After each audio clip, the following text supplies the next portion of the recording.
wa sahbihi ajma'in. Rabbi shrah li sadri wa yassir li amri wahlul 'uqdatam min lisani yafqahu qawli. Allahumma faqihna fid din wa 'allimna at-ta'wil, amma ba'd. Para asatidzah, para kesepuhan, bapak-bapak yang dimuliakan Allah Subhanahu wa taala. Alhamdulillah pada subuh hari ini kita masih diberikan kenikmatan oleh Allah Subhanahu wa taala. Kita masih bisa melaksanakan kewajiban kita melaksanakan sholat subuh berjamaah dan dilanjutkan dengan kajian pagi ini. Mudah-mudahan ini bermanfaat buat kita bersama. Salawat dan salam marilah kita limpahkan kepada kariban Nabi kita Nabi Muhammad sallallahu alaihi wasallam, para keluarga, para sahabat serta para pengikutnya sampai akhir zaman. Bapak-bapak, ibu-ibu yang dimuliakan Allah Subhanahu wa taala. Untuk pagi ini kita sampai jam 6 kurang lebih ya, seperti biasa. Bulan yang lalu materi kita tentang sholat Jumat kalau nggak salah ya.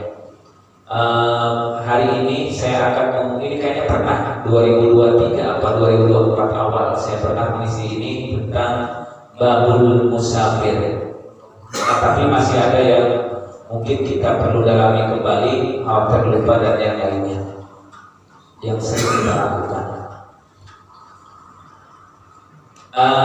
Sebelum kita mulai kajian kitab Subul Salam atau Bulughul Maram ini, kita terlebih dahulu membaca surat Al-Fatihah khususnya untuk mu'alif atau pengarang kitab dan juga untuk keluarga kita yang sudah wafat, dahulu kita, ayah, ibu kita atau keluarga besar kita yang sudah wafat. Mudah-mudahan amal ibadahnya diterima oleh Allah Subhanahu wa taala dan mudah-mudahan Allah tempatkan di tempat yang sebaik-baiknya. Ala hadhihi wa ala kulli salih. Al-Fatihah. A'udzu billahi minasy syaithanir rajim. Bismillahirrahmanir rahim. Alhamdulillahi rabbil alamin arrahmanir rahim maliki yaumiddin. Iyyaka na'budu wa iyyaka nasta'in. Ihdinas siratal mustaqim. Siratal ladzina an'amta 'alaihim ghairil maghdubi 'alaihim waladdallin.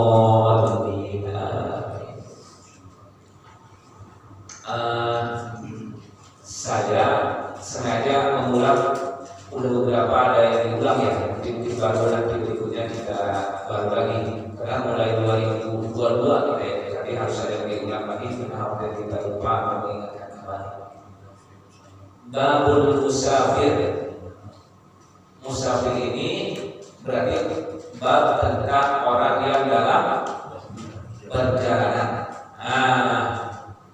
Ini terkadang di antara kita ada yang masih ragu, ada yang sudah yakin mana yang melakukan kita sholat ketika perjalanan.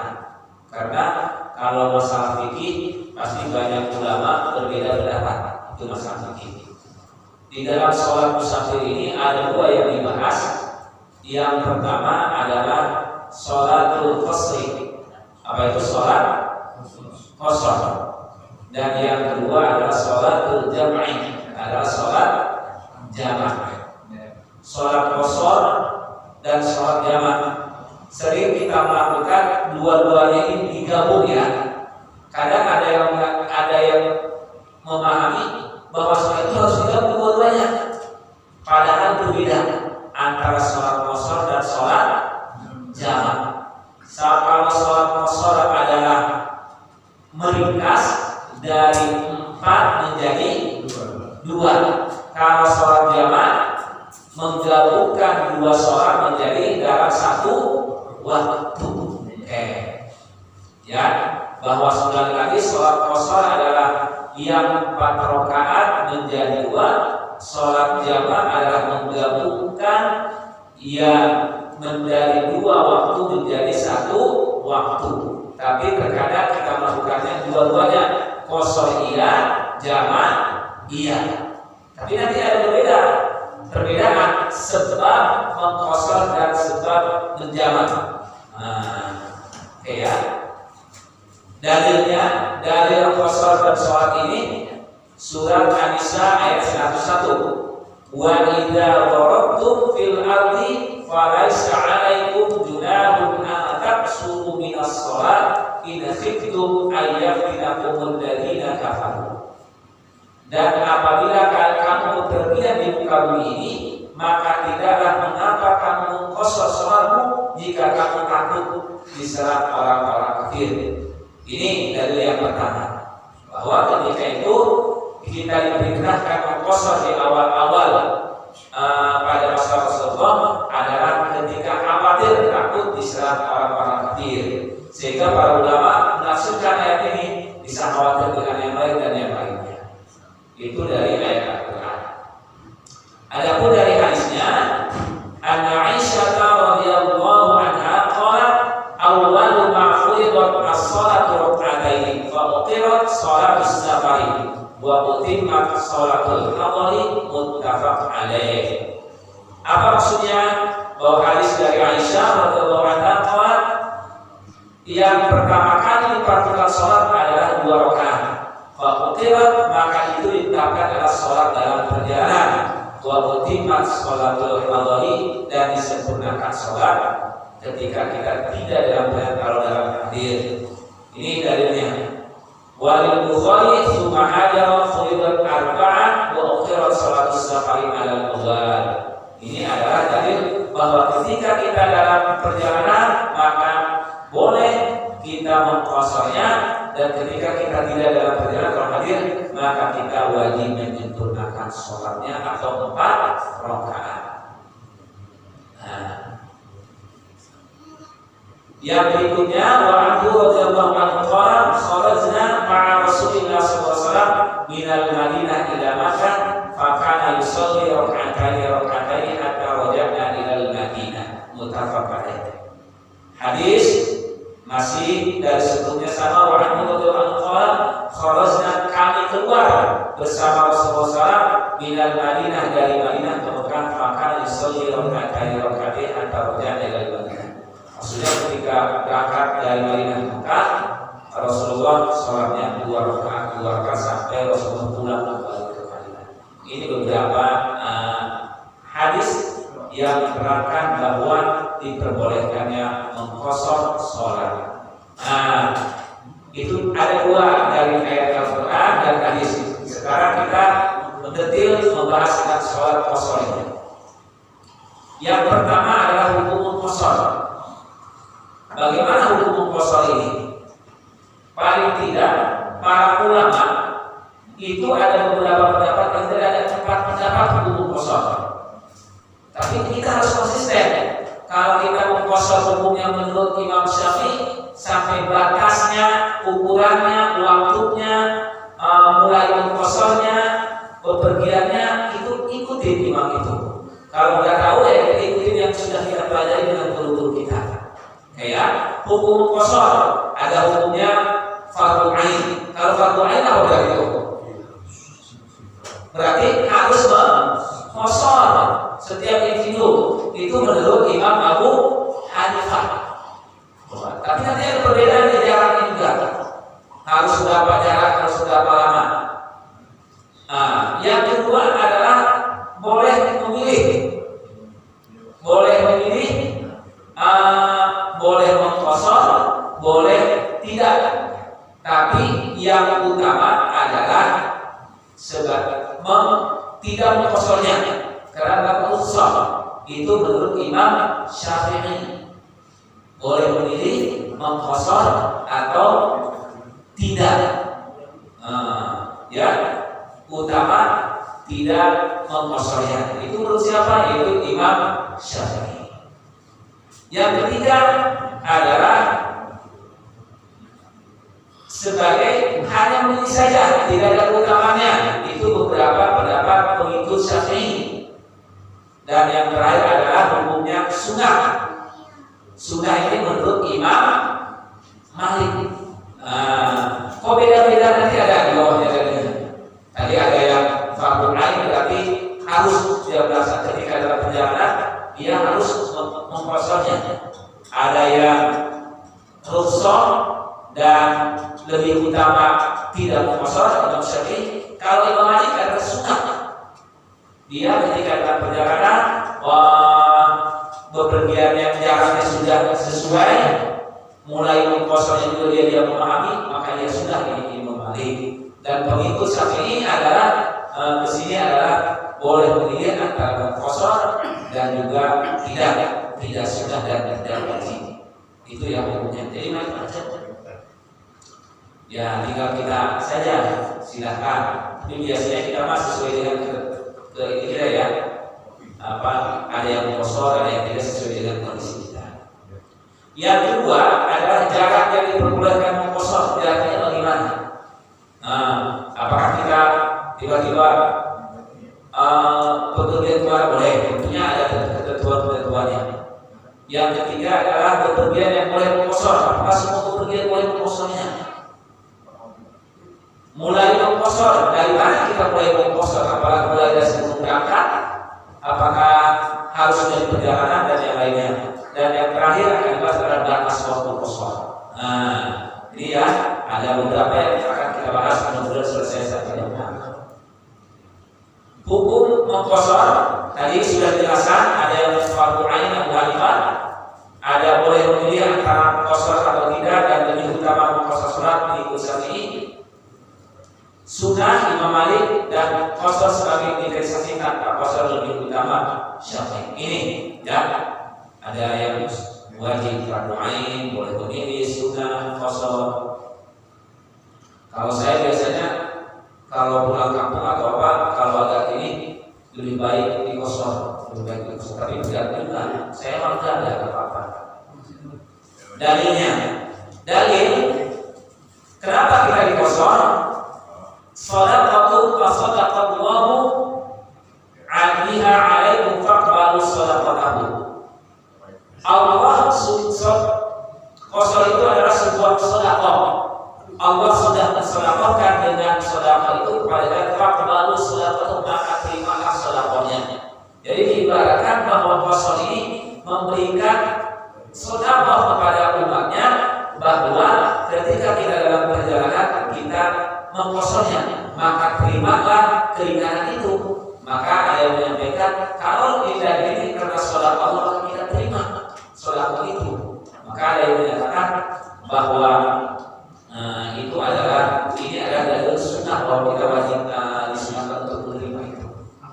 Ada juga wa Ali bin Umar radhiyallahu anhu qala Rasulullah sallallahu alaihi wasallam, inna Allah ta'ala yuhibbu an tu'tiya rusul kama yakrahu an tu'tiya maksiyah. Apa? Sesungguhnya Allah mencintai tu'tiya rusul, kita lakukan, kita tunaikan rusulnya, kama yakrahu tu'tiya maksiyah, sebagaimana Allah benci kalau kita melakukan maksiat. Kalau sholat kosor itu adalah sebagai rukhsah, berarti kalau hadis ini bahwa Allah mencintai rukhsahnya itu kita tunaikan. Jadi ketika kita bepergian dan sudah mencukupi persyaratan yang untuk dikosor, maka Allah lebih suka kita melaksanakan kosor. Kenapa? Karena yakrahu an tu'tiya maksiyah, sebagaimana Allah juga sangat membenci terhadap orang yang melakukan maksiat. Makanya di sini berarti ada yang mengatakan, kita berarti lebih baik melaksanakan kosornya, yaitu melaksanakan sholat kosornya. Kenapa? Karena Allah suka menyukai orang yang menunaikan kosornya. Seperti itu, ya.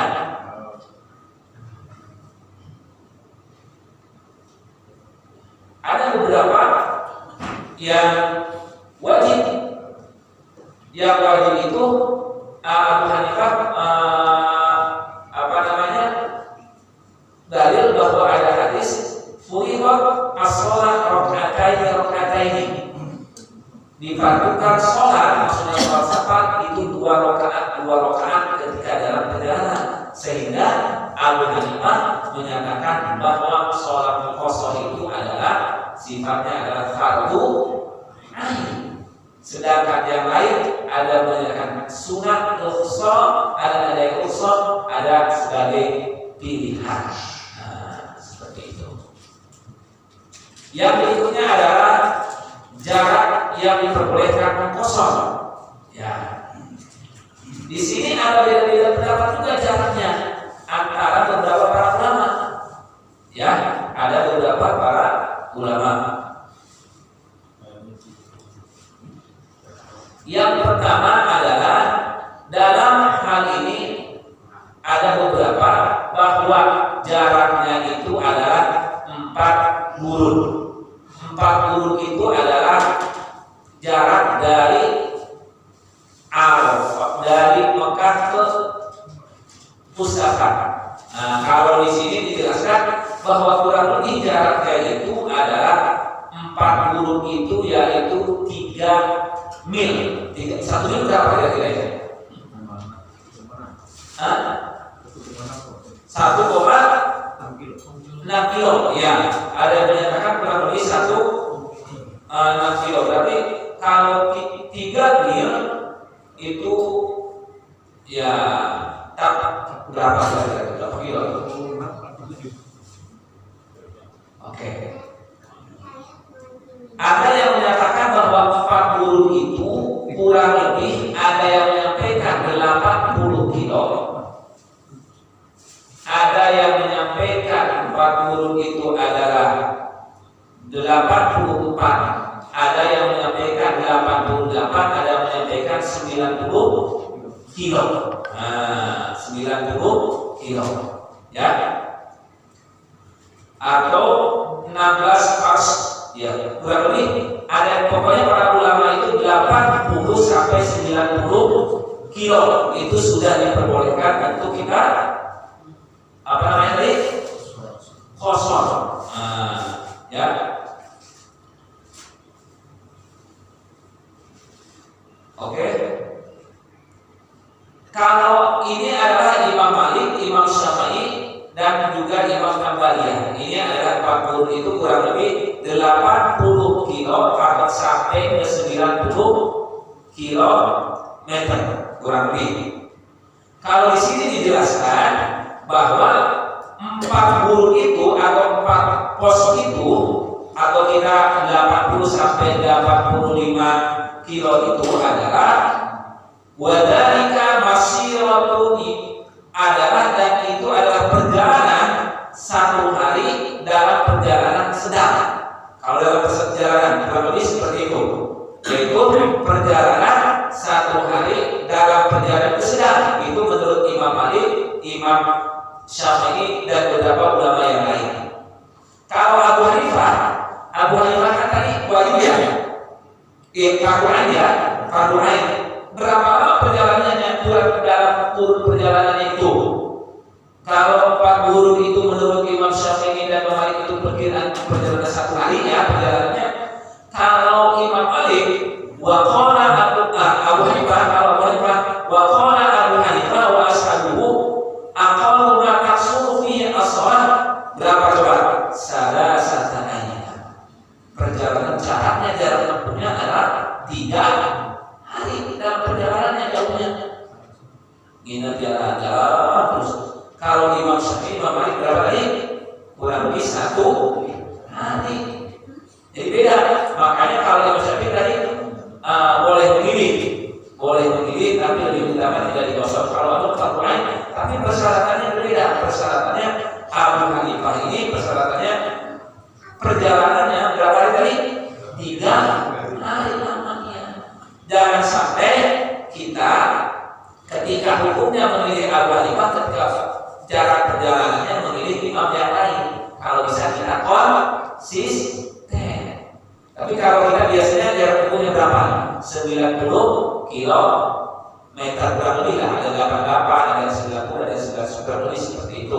Atau dalam perjalanan dalam 1 hari itu jarak yang boleh kita kosong. Kalau dekat gimana? Ya nggak boleh. Kalau dekat. Kalau kita macet di kosong apa gimana tuh? Misalkan Pak Risanto kerjanya di Senen, macet tiap hari tuh, ada demo atau susah tuh. Sedangkan dia naik mobil umum bukan naik mobil pribadi. tadi dia apa sholatnya kira-kira? Sholat di mobil. Di ada dua. Kalau ada dua. Bisa dia kalau perkiraan dia kan mestinya tidak macet, tiba-tiba macet karena ada demo atau memang kondisi kita macet. Ada yang berpendapat dia sholat di kendaraan. Sholat di kendaraan. Di sholat kendaraan pun ada dua pendapat lagi. Sholat karena Rasulullah sholat di kendaraan itu hanya melaksanakan sholat untuk sholat sunat. Sedangkan sholat wajib Rasulullah selalu berhenti ketika dalam perjalanan, turun dari kendaraannya. Kalau kita mungkin, maka ketika sholat dalam perjalanan di bis, ada yang menyatakan sudah cukup, ada yang itu adalah dihormati waktu saja. Jadi tidak ada mengulang lagi sholat nanti. Nah, itu yang pertama. Yang kedua, bisa jadi dia di jamaah saja. Nanti kalau lagi belum, berarti saya sholat bisa nanti niatkan di jamaah terakhir niatkan. Silakan yang ini. Nah, ketika di kendaraan atau di jamaah, ada yang lebih utama di jamaah saja, kan? Tapi kita niatkan dari awal. Tapi kalau kebiasaan memang dia misalkan pulang asar, misalkan habis jam 5, udah sering banget macet. Apa yang kita lakukan? Lebih baik kita sholat pulangnya menunggu sholat maghrib dulu, lebih aman itu di kantor. Bisa kita sholat berjamaah di kantor dan yang lainnya. Apalagi kalau sekarang masih demo ya, ngeri juga ya demo sekarang. Jatuhnya sholat subuh Pak. Jatuhnya sholat subuh. Sholat subuh, ya sholat subuh mati ini apa pulang yang sekarang? Nggak bisa. Keluar kota. Ke Jogja. Terus? Kereta. Artinya ketika siang malam itu tidak bisa berhenti. Malam. Ya. Ya sholat di kendaraan ini. Dan itu hampir sholat kendaraan. Iya. Karena kan di situ macam-macam ya. Di situ ada yang tergantung bisa memang ya ada pas. Terutama subuh ya kayak gini ya. Kalau sholatnya bisa dijamaah ya. Kalau subuh ya di sholat kendaraan aja nggak apa-apa. Kalau ada ulama yang membolehkan sholat kendaraan tidak perlu mengulang, tidak perlu ada. Itu pasti. Tapi kalau kita lagi kerja, ya sebaiknya kalau sudah biasa macet, terkadang kalau bawa mobil aja, kalau karena macet sudah di Pondok Cabe ke sini, itu mau minggir juga agak susah kan? Cari masjid itu agak susah kan? Lebih baik kita menunggu maghrib itu kan kalau tidak ada ini lebih nyaman. Toh di perjalanan juga kita tidak sholatnya juga ragu gitu kan bisa nyampe atau tidaknya. Terus nyampe rumah juga terlambat juga, yang bisa jamaah juga, yang lebih baik menunggu maghrib. Oke, itu jarak yang diperbolehkan kosong. Nah, kalau tadi 80 sampai 10 kilometer, kalau atau kurang lebih dalam kurun perjalanannya adalah 1 hari. Kalau Imam Syafi'i, Imam Malik ya, kecuali Abu Hanifah, yaitu kalau Abu Hanifah dijelaskan tidak mustahil bahwa perjalanannya itu harus selama 3 perjalanan, 3 hari itu. 3 hari. Makanya Abu Hanifah itu fardu ain ya, fardu ain. Karena persyaratan perjalanan juga berbeda. Terkadang kita satu ini. Ini perjalanan dari Mekah ke ini tidak perlu ya. Batas waktu mengkosor. Apakah misalkan kita jalani pulang kampung berapa hari di sana, apakah mengkosor terus atau bagaimana gitu kan? Ya. Oke. Batas waktu mengkosor. Kalau Imam Malik dan Syafi'i jika berniat menetap 4 hari setelahnya tanpa mengkosor, sudah gimana tuh? Ketika pulang kampung, kita bahwa kita nginap di sana di kampung atau di mana saja ini sudah mau 4 hari, mau 5 hari, mau 6 hari. Berarti ketika sudah sampai ke sana kita tidak mengkosongnya. Kalau dalam perjalanannya kosong nggak kira-kira? Dalam perjalanannya mengkosong karena masih dalam perjalanan. Nah, ketika di sana itu adalah kalau kita niatan mau 5-6 hari ya tidak dikosong sholatnya. Ya, ini menurut Imam Malik dan Syafi'i dan kebanyakan ya.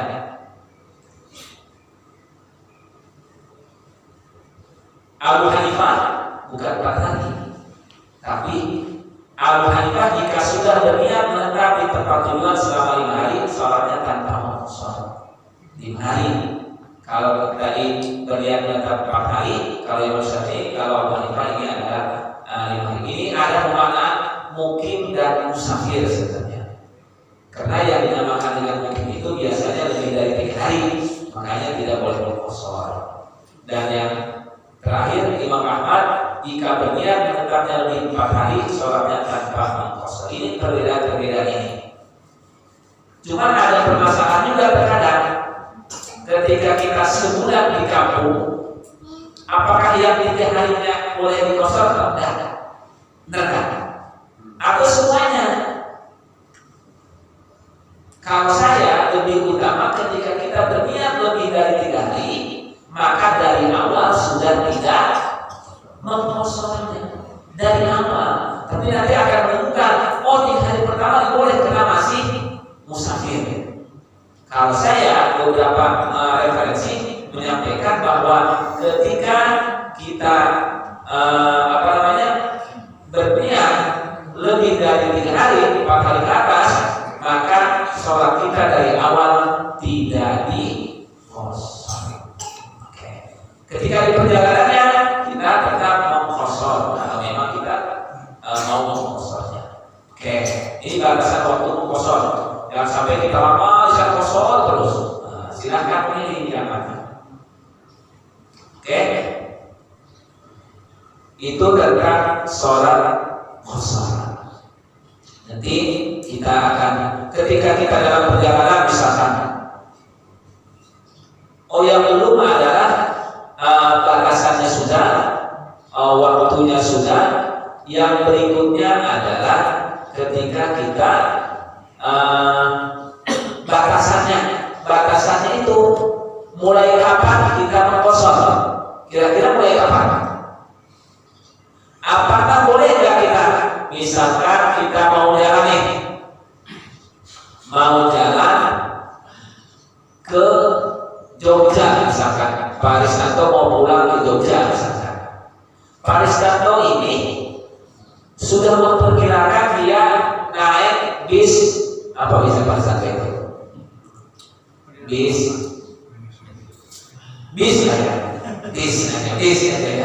apa ya? Pak Risnanto nya nggak ada mau beli makanan misalnya. Bis Keramat Jati atau bis apa gitu ya? Nggak boleh merek. Kapan kita mengkosornya? Apa? Dia berangkatnya harus zuhur misalkan jam 2. Apakah mengkosornya itu sholatnya sebelum berangkat di rumah atau kita harus jalan dulu? Jadi ada persyaratannya. Mengkosor sholat itu adalah ketika kita sudah jalan dari rumah. Kenapa? Karena sebab mengkosor itu adalah sebabnya adalah karena kita ada perjalanan. Kalau masih di sini jalan belum. Misalkan nih, saya mau pulang ke Jogja hari Jumat. Saya sholat Jumat dulu. Sholat Jumatnya atau sholat dulu kira-kira. Di sini misalkan Pak Fadil mau ke Tegal nih. Tegal dekat ya. Jauh. Sholat Jumat Fadil di sini. Kan pulangnya habis Jumat ya. Sholat Jumat. Itu sholat Jumat atau enggak kira-kira? Sholat Jumat dulu. Terus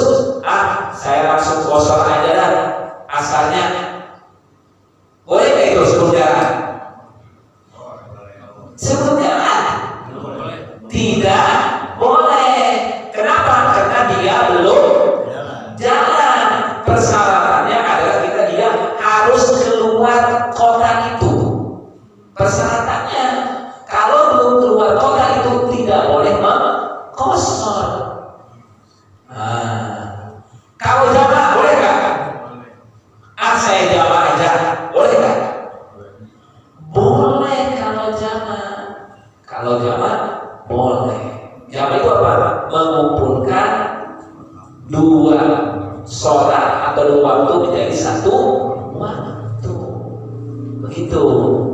Ya, sampai. Misalkan para anak nih mau nikahin anaknya nih. Kalau misalkan ini bingung nih, kira-kira anaknya nih yang lagi nikah nih, kira-kira duhur sama asarnya sholatnya gimana ya? Sedangkan yang asar belum, masih banyak tamu. Kalau saya wudhu lagi harus dandan lagi sholat asarnya, misalkan. Gimana itu?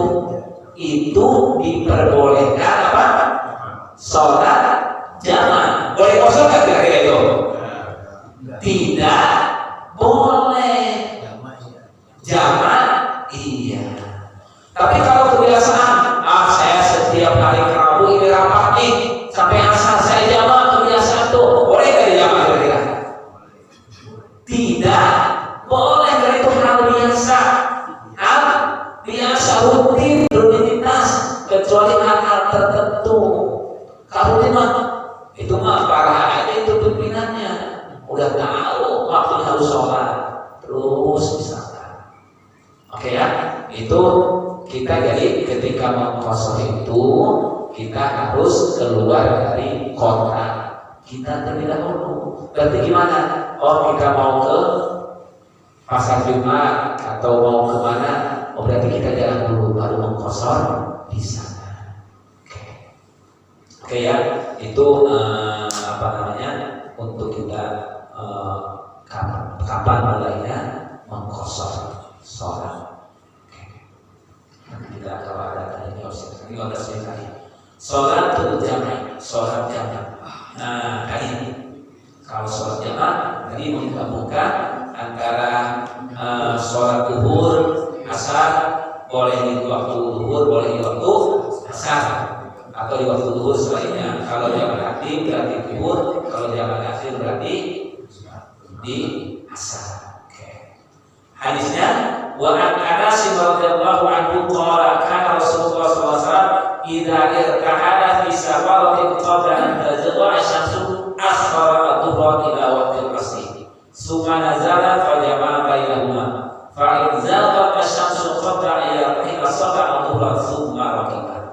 Intinya hadis ini, kalau perjalanannya itu kita misalkan mau jalan, kita misalkan zuhur nih, kita mau jalan jam 1-an zuhur, maka kita di jamak apa itu? Jamak aktif, zuhur dulu baru sholat asar. Tapi kalau kita misalkan di perjalanannya nyampe sana asar, zuhurnya masih di perjalanan, berarti kita jamak akhir. Jamak akhir berarti di waktu asar. Kapan kita mulai niatkan jamak itu? Ketika kita mau sholat jamak akhir, misalkan di waktu asar, maka ketika kita udah zuhur, kita niatkan dalam hati, saya nanti ketika sampai tempat mau menjamak sholat antara zuhur dan sholat asar di jamak takhir, ya, jamak takhir. Hadis berikutnya, wa an Mu'adz radhiyallahu anhu qala kharajna ma'an Nabi sallallahu alaihi wasallam fi ghazwati Tabuk fa kana yusalli dhuhra wal 'ashra jami'an wal maghrib wal isya jami'an. Jadi dari Mu'adz, kami keluar bersama Rasulullah SAW fi ghazwati Tabuk, pada perang Tabuk, fa kana yusalli dhuhra wal 'ashra jami'an. Salat zuhur dan salat asar digabungkan bersama-sama, wal maghrib wal isya jami'an, dan sholat maghrib dan isya juga digabung. Ini sholat jamaah. Ini tadi syarah Imam Muslim. An-Nawawi menyampaikan wadahaba jamaah minal a'immati ila jawazil jam'i fil hadari al-hajat.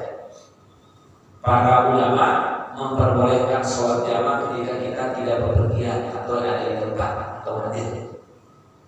Lil hajati, karena ada kebutuhan kayak pernikahan atau mungkin ada hal yang penting tidak bisa ditinggalkan atau sakit atau yang lainnya.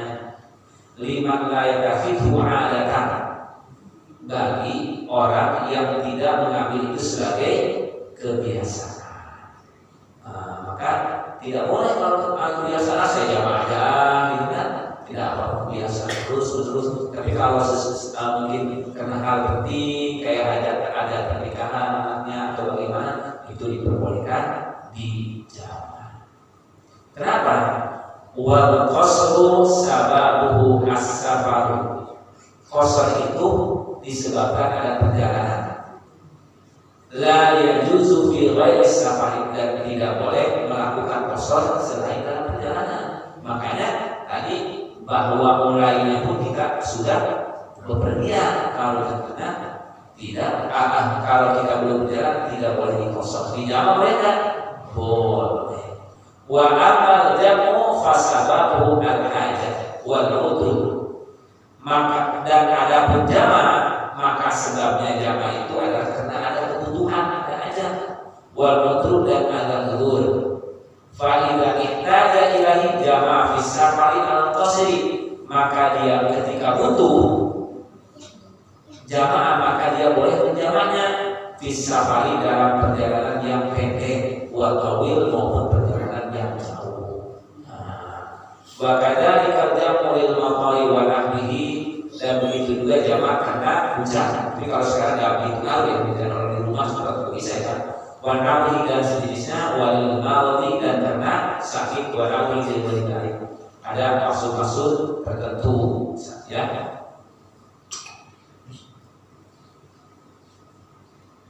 Walidzalika, dan oleh karena itu kesimpulannya la yajuzu ayyaqsura shalah hatta yakhruja minal baladi. Oleh karena itu tidak boleh mengqasar salat sehingga kita keluar dari kota kita. Ini juga ada batasan sebenarnya, tapi kalau udah yang itu sudah keluar kota kita ya harus. Oke. Yang terakhir kita nanti ada jawab.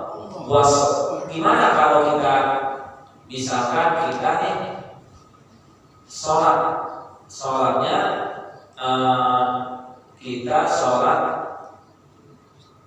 jamaah berjamaah, nggak tahu ternyata dia sholatnya tidak jamaah, boleh nggak tuh misalkan? Wa sholatul jamaati mu'akkadun wa 'alal ma'mumi ayat jamaah dunal imam. Sholatul jamaah itu dikuatkan, wa 'alal ma'mum ayat jamaah dunal imam. Maksudnya apa? Makmum itu wajib niat berjamaah dan imam tidak niat menjadi imam juga tidak apa. Maksudnya apa?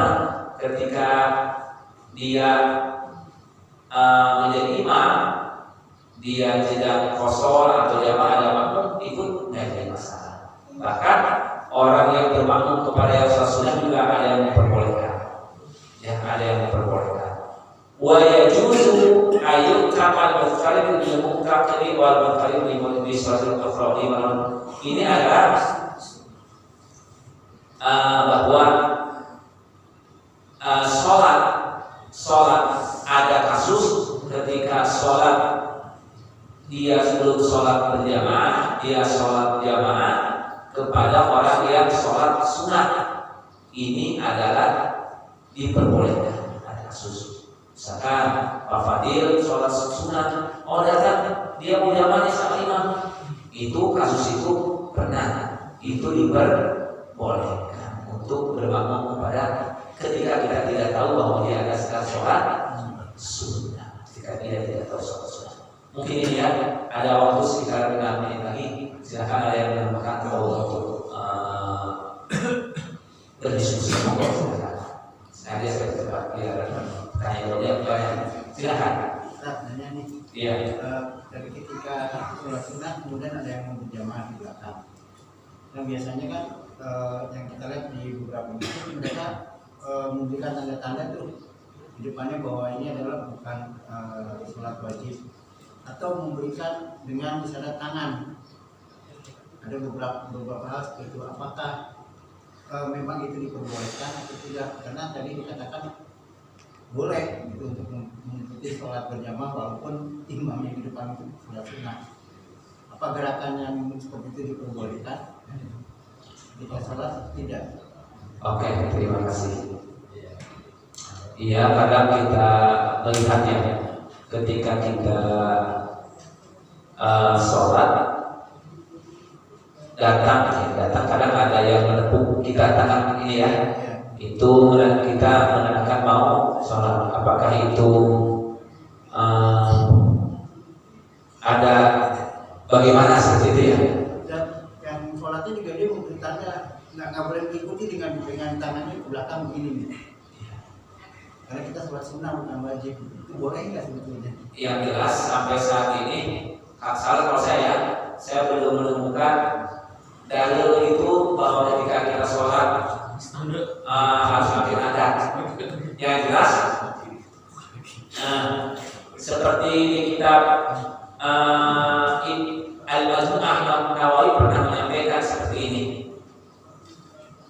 Wa yajuzu ayat hamal muftarid bil muqtaqidi wal muqtarid bi muftarid fi salatil ukhra lima rawa Jabir bin Abdullah radhiyallahu anhu. Artinya ini, orang yang melaksanakan sholat fardu boleh bermakmum pada orang sholat sunnah. Nah, begitu juga orang yang sholat fardu bermakmum dengan orang sholat fardu yang lain. Nah, berdasarkan hadis Mu'adz radhiyallahu anhu, kana yusalli ma'a Rasulullah isya al-akhirah. Maksudnya apa? Rasulullah sholat isya kemudian beliau bahwa Mu'adz radhiyallahu anhu sholat isya bersama Rasulullah SAW. Kemudian beliau datang pada kaumnya di Bani Salamah dan sholatnya bersama mereka. Sholat kedua yang dilakukan Rasulullah itu adalah sunnah bagi beliau dan fardu bagi kaumnya. Jadi ada hadis bahwa Rasulullah pernah sholat bersama Mu'adz bersolat. Kemudian Rasulullah dan Mu'adz itu mengunjungi kaumnya dan kaumnya itu sedang sholat. Rasulullah itu sholat lagi, bagi Rasulullah itu sholat sunnah. Maksudnya apa? Jadi diperbolehkan kita bermakmum kepada orang yang sholat sunnah atau sebaliknya. Tapi kalau tadi yang menyampaikan, saya belum buka tuh dari mana boleh atau tidak. Mungkin ada yang dalilnya, tapi sampai saat ini saya belum menemukan. Kalau saya sih biasanya kalau dia ini yakin aja ya udah apa-apa. Emang ada yang diperbolehkan. Kalau saya biasanya. Saya sampai saat ini belum menemukan dari mana itu. Boleh atau tidak ya, sebaiknya tidak dilakukan itu. Gerakan itu ya? Iya, gerakan itu. Kalau saya. Tapi amal kebaikan yang masih muda itu mamun tersebut dari penakut lah. Iya. Tapi kalau mamun tersebut jarang, kami gini lah. Iya. Jarang, nggak tahu ya. Jarang ya, Pak. Di beberapa tempat yang ada yang begitu. Ya, kalau mungkin mamunnya ada mamun tersebut dari penakut lah. Tapi kalau mamun namanya tersebut itu jarang seperti itu. Belum nyambung juga mamunnya itu tersebut apa itu. Jadi Pak Maria sedikit barangkali mengenai pasal ini. Yang sangat mudah dari mudah kan, sangat mudah dari mudah. Mungkin begitu pertimbangan ya, barangkali sebagai zaman mengenai waktu pasal dan lama pasal itu yang ini kan harus asinkron. Sekarang ini kan zaman canggih lah, mungkin luas saja, dia berangkat lagi. Sehingga barangkali ketika Tuhan sendiri, tapi ketika kesadaran sendiri, kalau nanti dari kalau kita sudah memenuhi jarak ke 290, tapi tepatnya itu sudah 1 hari, tapi ada sering jaraknya berusaha berapa ketika tidak tepat, salah. Kita tidak 2 hari, kalau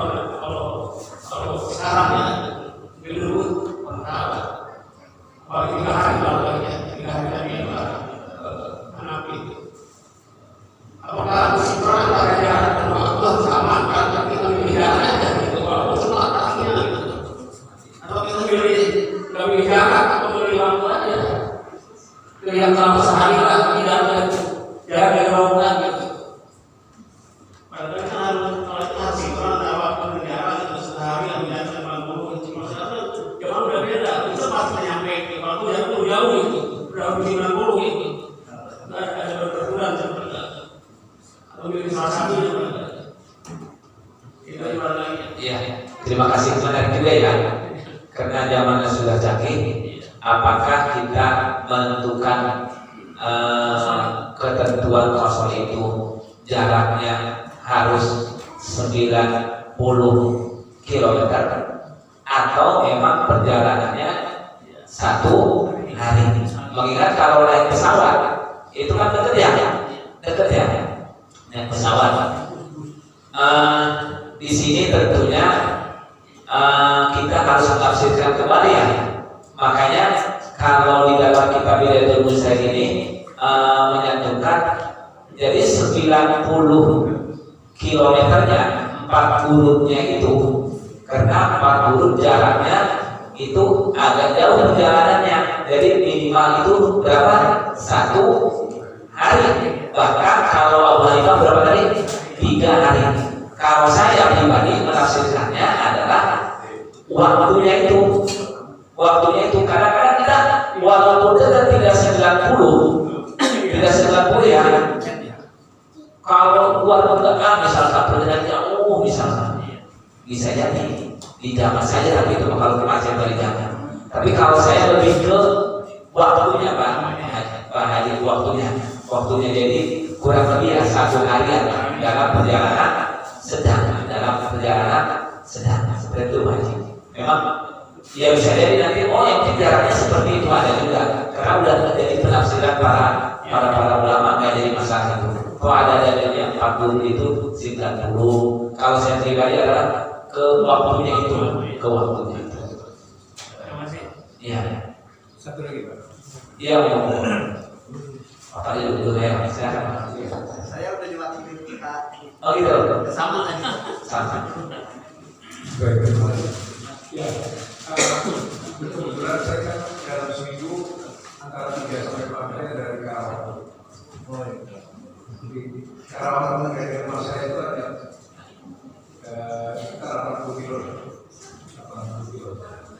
Nah, kemudian yang sering saya agak ragu itu kalau saya pulang nyari rumah itu kan dari pasar.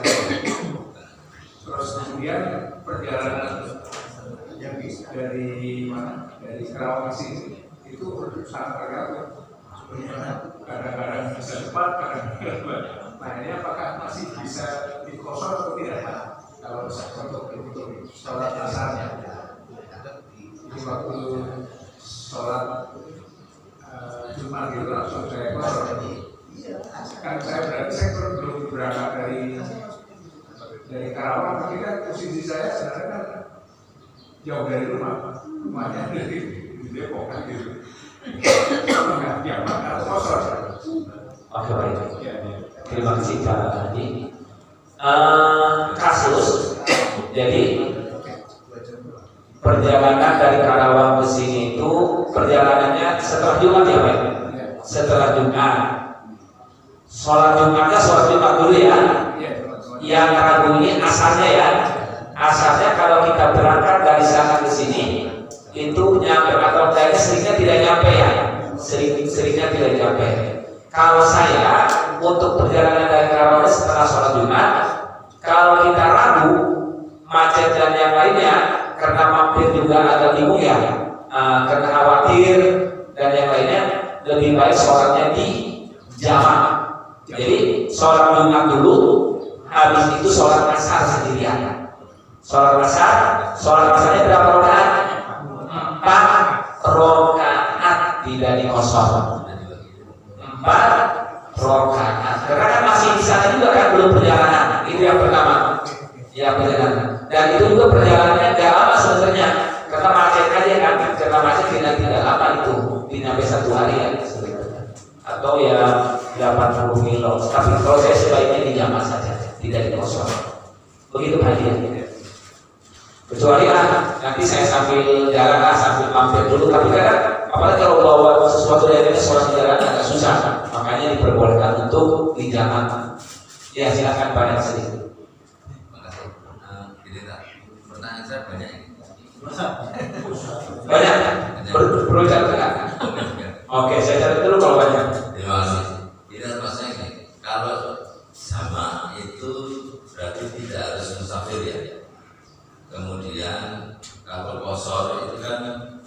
posisi musafir. Kemudian yang kedua, saya dalam perjalanan yang namanya ke Surabaya. Perjalanan saya itu kadang mampir dulu kan, banyak mampirnya. Saya mampir dulu ke rumah di kampung kan, 2 hari. Nah di saat seperti itu kosong nggak boleh kan, kosong ya. Karena nanti kan berangkat lagi mampir lagi. Seperti itu maksud saya. Kemudian di saat namanya saya berhenti di perjalanan itu di rest area, kemudian saya mengikuti jadi makmum sholat zuhur. Kebetulan sholat zuhur kan itu tidak di jamak, tidak di qashar. Nah kemudian saya niat untuk jamak qashar gitu kan. Artinya saya sholat zuhurnya 4 rakaat, apakah asar saya 2 rakaat? Boleh nggak sih? Karena saya yang zuhurnya kan saya jadi makmum nih. Kemudian qasharnya asarnya sama qashar gitu. Apakah satunya enggak qashar, satunya boleh qashar ya? Boleh tidak sama enggak? Itu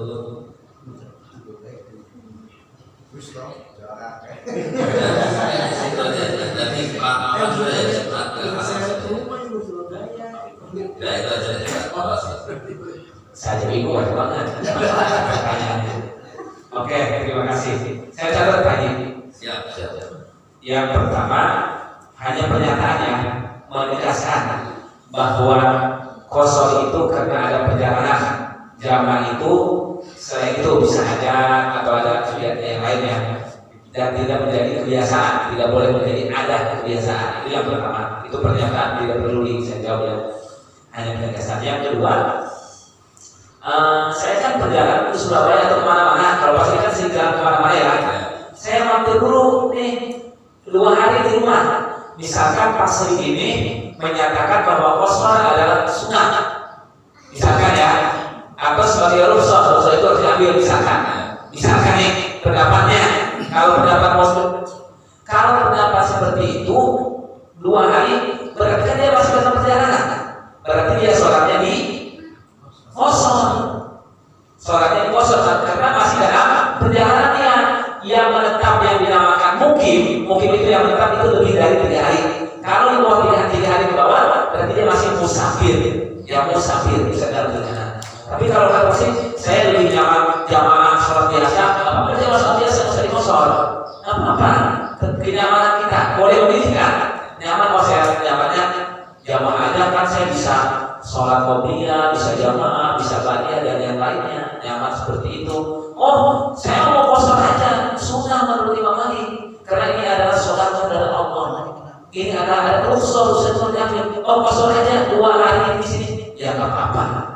Kecuali subuh sama maghrib boleh qashar itu kan orang-orang itu. Oke, itu yang kedua pasti ya. Yang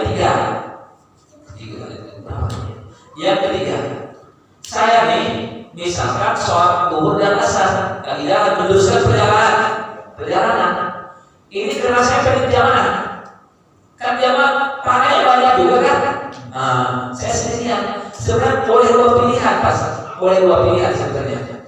Pilihan pertama, kalau saya di tempat ikut, kalau waktunya tidak mendesak, kita santai, tidak ada masalah dengan yang lain, kita sholat berjamaah dulu dengan di situ sama jamaah yang di situ. Itu bagusnya, adanya begitu. Tapi saya mau bisa sama teman-teman yang lain boleh juga, tapi bagusnya apa ini jamaah. Lalu asalnya bagaimana? Kan tadi saya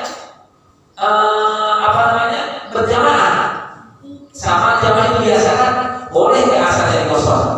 Nggak apa-apa, di qashar aja, di qashar. Tapi jadi qashar jamaah qashar berarti ya asalnya. Kalau zuhurnya hanya biasa aja, hanya jamaah aja dia dengan asal, tapi dia bermakmum apa seperti itu. Jadi jamaah takbir qashar saja ya. Iya, yang asalnya. Udah semuanya udah ya. Ada di luar sini. Lupa, yang lainnya lupa. Mana sama lagi pertanyaannya. Masih dikala saya zaman akhir zuhur dengan asar, sebaiknya mana dulu yang dikerjakan? Oke. Sholatnya. Sholat. Zaman akhir nih, atau akhir zuhur dengan asar. Maksud juga bahasa. Ya, atau isya dengan maghrib dan isya lagi ya. Waktunya yang dikerjakan mana dulu nih kalau zuhur dengan asar? Zuhurnya dulu apa? Niatnya. Iya, iya. Ini pertanyaannya bahwa ketika kita jamak zuhur dengan asar, maghrib dengan isya, ketika jamak takdim kan sudah jelas ya. Yang didahulukan yang awal dulu nih, misalkan dari zuhur ke asar dulu. Tapi ketika kita asar, mana dulu didahulukan nih? Nah, ulama fikih kebanyakan tidak ada ketentuan, tapi ada beberapa yang menyampaikan kita sholat yang punya waktu dulu. Yang punya waktu yang mana? Asar baru zuhur. Tapi itu tidak ada ketentuan yang pasti. Boleh zuhur, boleh asar dulu. Tapi ada beberapa yang menyatakan yang punya waktu dulu. Oke, seperti itu Pak. Tidak ada ketentuan khusus.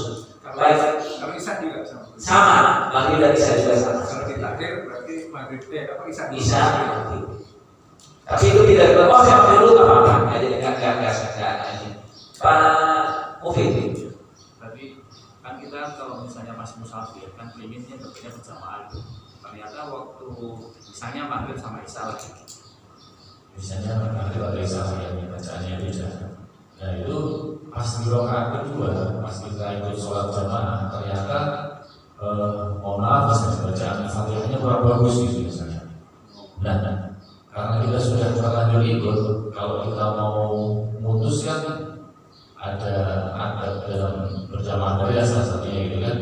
Nah, apakah kita itu ikut sampai selesai dulu atau kita langsung niatkan sholat munfarid nih? Kalau kita niatkan sholat munfarid kan otomatis rakaatnya berbeda ya, karena kita tidak sendiri rakaat yang kedua. Nah itu yang lebih utamanya ya seperti apa itu Ustaz? Karena kadang-kadang kita bingung juga begitu kita ikut ternyata bacaan Fatihahnya kurang pas gitu. Terima kasih. Oke, terima kasih. Ini ketika hukum kita bermakmum kepada karena Al-Fatihah adalah sebuah rukun ya, rukun sholat. Rukun qaul itu ada dua dalam sholat. Rukun ucapan yang harus benar itu Al-Fatihah dan At-Tahiyat. Ada rukun-rukun qauli fi'li ya. Gimana ketika kita berjamaah ketika dalam perjalanan atau gimana ini? Karena kita berjamaah itu ya mau imam itu kadang susah juga ya.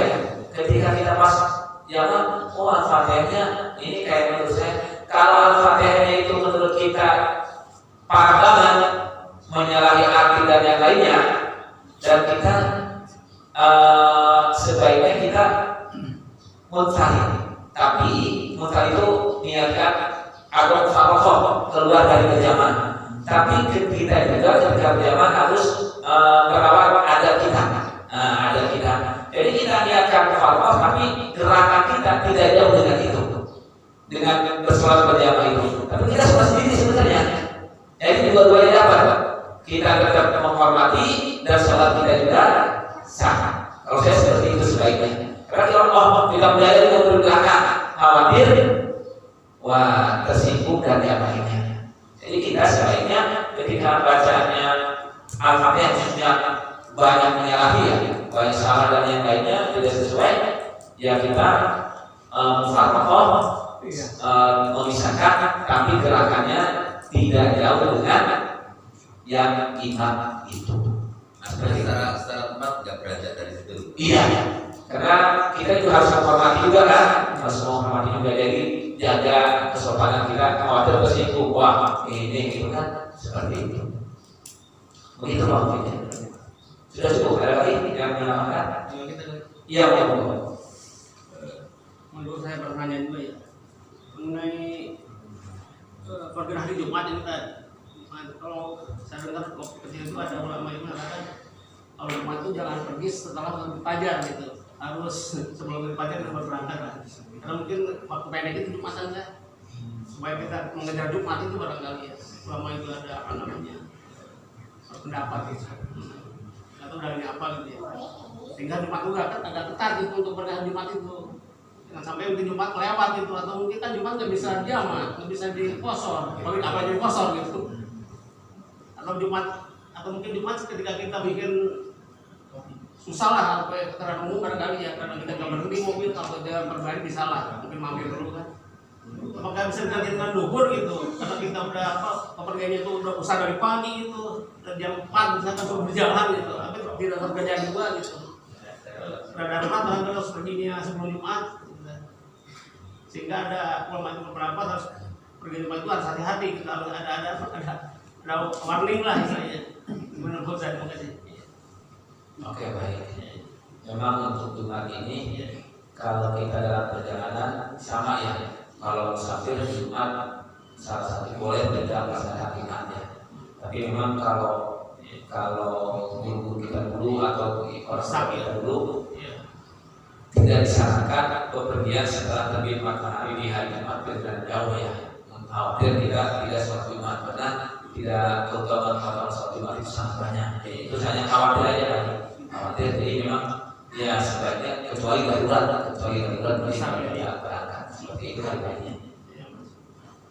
Sudah ada lagi? Cukup kali ya? Pak Mat? Udah tadi? Sudah cukup? Oh, boleh ya? Sudah cukup. Terima kasih Bapak-bapak semua. Kita sudah mengulang kembali ya tentang sholat jamaah dan qashar. Mudah-mudahan kita terus belajar ya. Kalau kita ragu dan yang lainnya, kita lakukan apa yang telah kita pelajari ya. Kita pelajari, kita pelan-pelan. Oke, terima kasih. Mohon maaf apabila ada kekurangan, kesalahan yang kita sama-sama belajar. Kita akhiri dengan membaca doa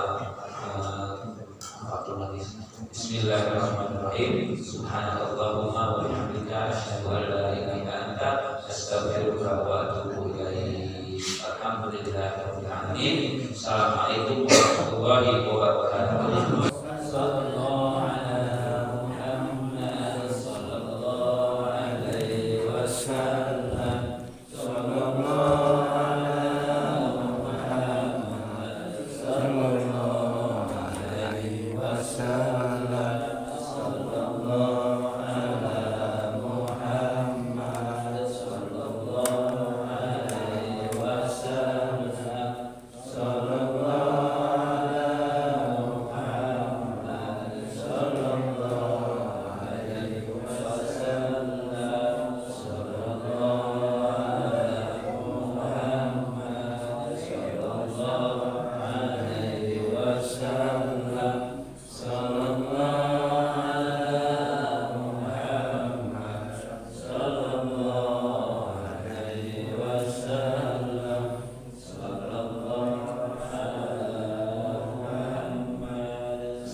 Thank you.